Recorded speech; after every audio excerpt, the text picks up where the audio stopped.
हिम्मत रखो, एक ना एक दिन सबको जाना है। ऊपर वाले की मर्जी के आगे क्या कर सकते हैं।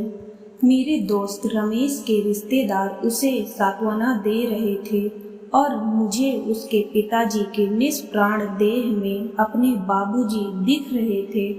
एक ना एक दिन सबको जाना है। ऐसे ही बाबूजी भी तो कभी चले जाएंगे मुझे छोड़कर, और जीवन भर मैं अपने को धिक्कारता रहूंगा उस मनहूस दिन को याद करके। डैड, या तो मुझे हॉस्टल भेज दीजिए या दादाजी को वापस ताऊ जी के यहाँ। मैं नहीं रह सकता हूँ ऐसे। उस दिन मेरे घर आते ही बेटा फट पड़ा था। उसके स्वर में मेरी पत्नी का मौन सामर्थ्य भी था। धीरे बोलो बाबूजी, सुन लेंगे। हुआ क्या है?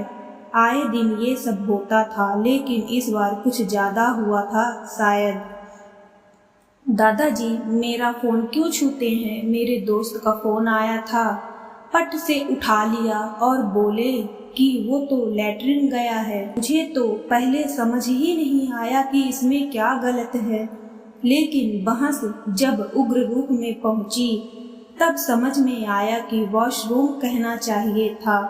जब से बाबूजी यहाँ आए थे तब से परिवार में असंतोष व्याप्त था। कभी उनकी डकार को लेकर, कभी उनकी पूजा पाठ को लेकर, कभी जगह की कमी को लेकर। लोहा गर्म बहुत दिनों से था, बस आज आखिरी वार हो गया था। उनमें से मैं क्या कहूँ, मैं ही तो उन्हें बड़ी मुश्किल से मना कर लाया था। बाबूजी, इस शहर से उस शहर मेरा तबादला होता रहा, इसलिए आप कभी मेरे साथ नहीं रहे।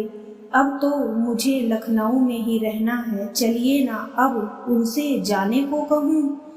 खैर, ये नौबत आई ही नहीं। 2-3 दिनों के अंदर ही बाबूजी किसी बहाने से कानपुर लौट गए थे, मुझे आत्मग्लानि की आग में झुलसता छोड़कर, जो आज और प्रचंड हो चुकी थी। घर पहुंचते ही मैंने सबको बुलाकर ऐलान किया, मैं कानपुर जा रहा हूँ। बाबूजी को लेने कमरा साफ कर दो, उनकी किताबें भी सजा दो।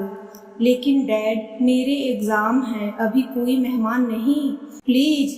बेटा हड़बड़ा गया। उसकी माँ भी अवाक थी। वो मेहमान हैं? ये उन्हीं का घर है। मैं पहली बार बेटे पर चिल्लाया। और डैड ना कहा करो, डैड तो सबको होना है एक ना एक दिन। हो सके तो मुझे पिताजी या बाबूजी कहा करो।